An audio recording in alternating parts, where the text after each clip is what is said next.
What's going on, guys? Welcome to another episode review for Demon Slayer Season 3. This is episode, was it 11? 11. Yeah, also the last episode. And with me, as always, I have Blue Spade. Mm-hmm.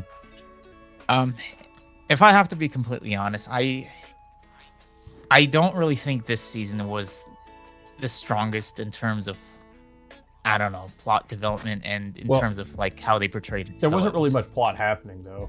It was like, if you think about it, the whole season was just a big fight. Yeah, it's I mean, like I said, it's just the villains that they showcased. I think it was what was it? It was the 5th and 4th upper rank demons. They just didn't really come off as the most notable like villains. No, wait, was it the? I'm trying to remember the count. No, 5th was Gyutaro and Daki. 4th and 3rd one are these two that were showcased in this season, but they just didn't really come off as, I don't know, as notable as Daki and Gyutaro did in the last season. And we also had some issues in terms of Muzan's backstory, which was revealed in this episode.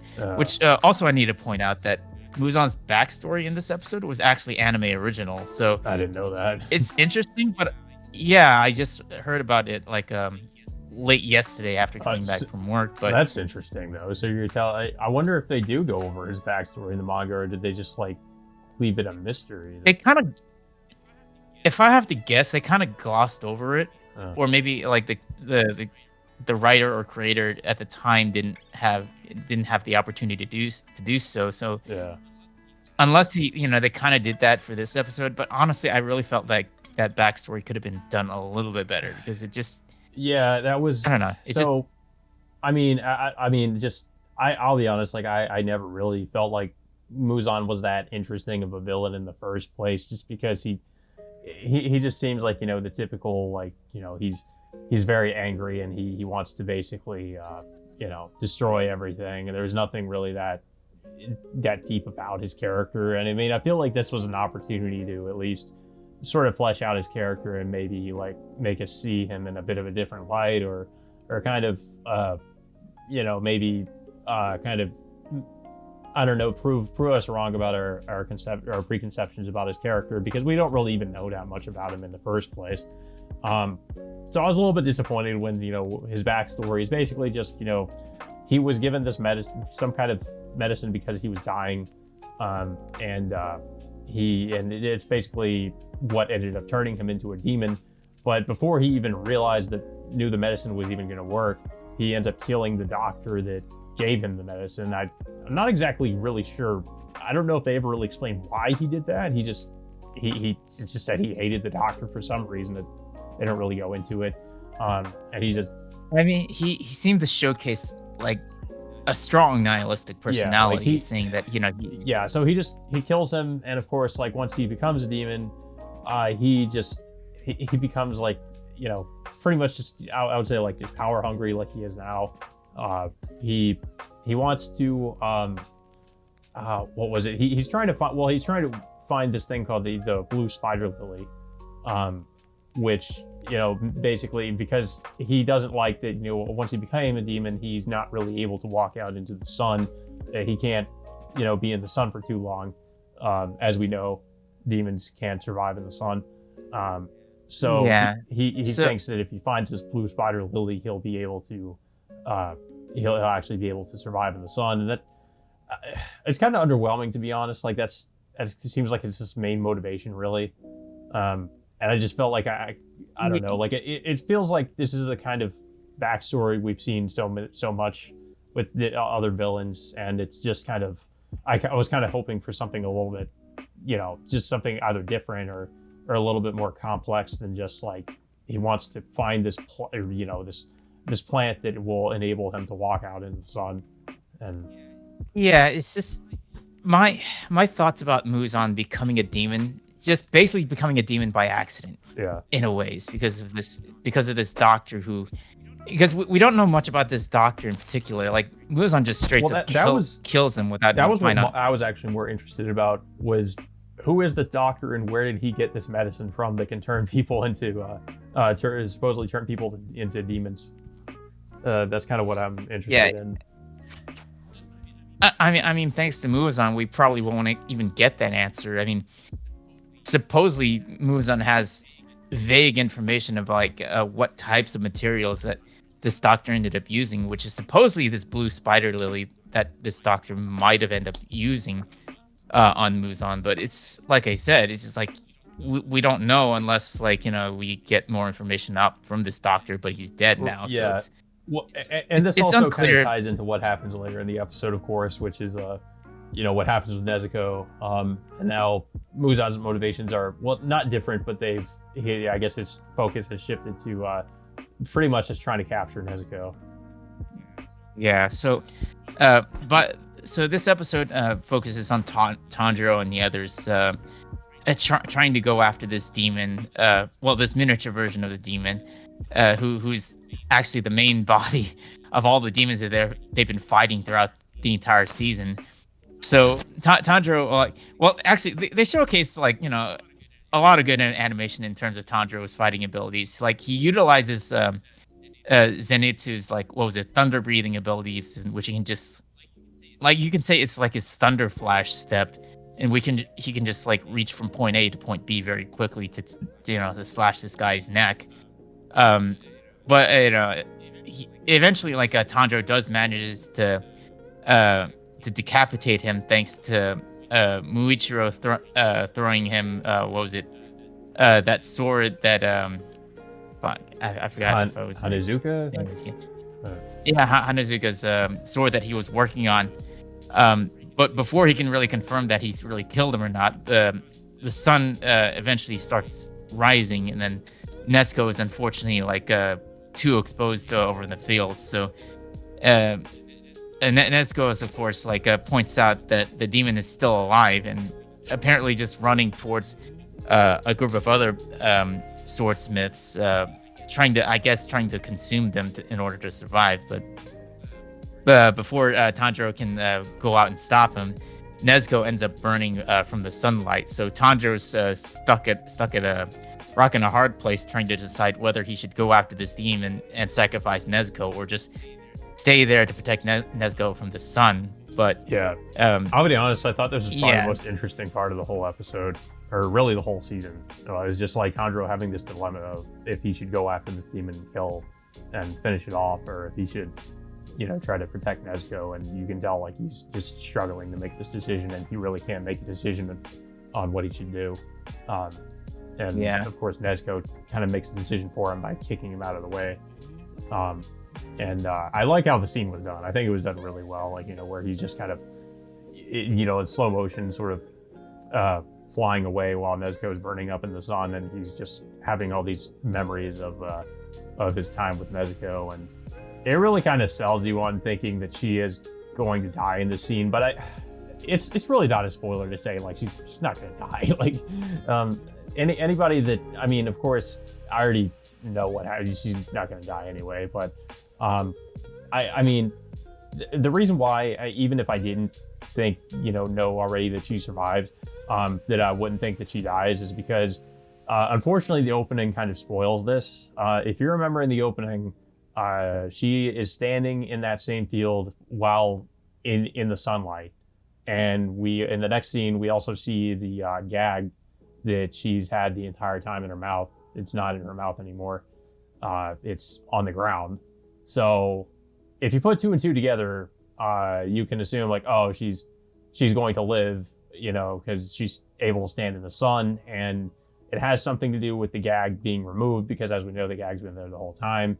And now for whatever reason it's not in her mouth, and she's going to survive somehow based on the the gag not being in her mouth anymore. It has something to do with that. And so I kind of just assumed that she would survive that. So I already knew that she wasn't going to die, but I still thought the scene was done pretty well regardless. Yeah, I mean, of course, this next scene, it just showcases how vengeful Tanjiro can be in terms of what's happening to Nezuko. So he just goes straight towards this demon, and then just eventually just decapitates him. And I really have to applaud the voice actor and how well he's done Tanjiro over the course of the several seasons. Well, his head's already off, so he doesn't decapitate him. Tanjiro finds out that the demon's actually in his heart, because the demon he decapitated was it was the it wasn't the same one. It was Yeah, he had he had like this kanji mark that says resentment. Yeah, resentment. And yeah, so eventually, if Tanjiro using his sensibilities locates him inside this fake demon's heart and manages to to cut him to pieces and decapitate the actual main body finally. Yeah. It just and of course, like I said, it's just the the amount of intensity they put into this animation, showing like how determined Tanjiro is in wanting to kill this guy. Yeah, and we do get a little bit of a backstory of this demon, which basically, like, sometimes, like, when you get the demon's backstory, it shows that they were sort of a sympathetic person in their life before they became a demon to some extent, but I feel like this guy's kind of the exception. Like, he just wasn't a good person, and he wasn't a good person when he's a human, and he's not good as a demon already, of course. So I don't know. I just felt like it's like, I don't know. There wasn't really much to take away from that other than he was also not good when he was a human too. Yeah, it just showcased him like as some kind of petty thief and just just a guy just basically just looking out for himself and just blatantly just killing someone whenever they tried to report him. Yeah. So eventually he was about to be executed, but thanks to Muzan intervening, he was turned into a demon. So yeah, and by the time the flashback ends, like his head gets decapitated and the rest of his body dissolves into the sun. Mm-hmm. Yeah, and of course, Tanjiro is of course now devastated because he had to basically sacrifice Nezuko to try to save the other swordsmiths from the demon. But of course, the swordsmiths that he saved point out that Nezuko is actually still alive, and you see her like walking over. And now, of course, we see that she no longer has the gag in her mouth, and not only that, but she's able to actually speak. So. And I actually kind of like that she's finally gotten some development in that regard. We only had to wait like 3 seasons for her to be able to actually talk. So it's interesting that now she can actually speak and say words. Yeah, but at a limited capacity, from what I can tell. I mean, all she can do is just like repeat the words that Tanjiro is saying. But in terms of like her. There's another thing that that gets pointed out is I think Tamoya also appears in this episode to writing a letter to Tanjiro, I guess reporting her findings about like what she reveals about Nezuko's blood. What's also revealed that that the person that Muzan turned into a demon when Tanjiro first met Muzan back in season 1 somehow managed to be like you can say he got pretty much cured thanks to Nezuko's blood being injected into him. Yeah, so I guess I think I mentioned this before the recording, but I'm wondering like why Nezuko is some kind of an exception amongst demons, because she seems to be like one of the only demons that can survive out in the sun. Although, of course, she couldn't at first. I guess maybe she eventually evolved to be able to do that. But it must have something to do because, of course, Tamayo found that there was something in her blood. So I'm assuming it's something to do with Tanjiro and his family, and maybe something to do with their genetics, that once Nezuko became a demon, she became some kind of an exception amongst the other demons. And it possibly could have something to do with why we keep seeing these ancestors of Tanjiro in these flashback sequences, and maybe that could have something to do with their importance, is that they're, Tanjiro's clan is some kind of, they have some special, I don't know, maybe some special blood or special genes or something that makes it so that they, that Nezuko is this like exception amongst the demons or something. I'm not sure. I'm assuming that may be why we're seeing that and how that factors into what is going on with Nezuko. Yeah, if well, unfortunately, we don't really get you know get those answers for this Yeah. season. But Tommy correctly predicts that she was able to conquer the sun. So now she's like Nezuko is now the only known demon that can actually survive underneath the sunlight. Um, but because of this, it's because of why Muzan is now targeting her, because she can survive underneath the sunlight. Yeah. Um, but yeah, oh, and of course, was it Mitsuri? She almost actually she almost gets, I guess, devoured by, was it like the hatred demon or the wrath demon? But of course he disintegrates because the main body had been killed. So she pretty much was about to die, but I guess because of what Andro did, she survives. And she rejoins them and is also like kind of surprised by the fact that Nezuko can actually speak now. Yeah, and I mean, we do get a heartfelt celebration with all the characters. Um, well, pretty much celebrating the fact that they managed to kill two upper ranked demons. Yeah. I mean, in terms, I but like I said, in terms of these two upper ranked demons that was in this season, I don't really think that they're as notable, nor do I think they're as powerful as Yutaro and Daki were. Yeah. Because I really felt like they kind of got dispatched. The Demon Slayers in this episode did end up struggling against these demons, but I really didn't feel like they struggled as much as like Gyutaro and Daki did. Because if you remember in the last season, their fight literally destroyed the entire entertainment district, while much of the village, the Swordsmith village is it's partially damaged, but it's not completely destroyed. Yeah, it didn't really feel as necessarily, I guess, as climactic as this is the last season.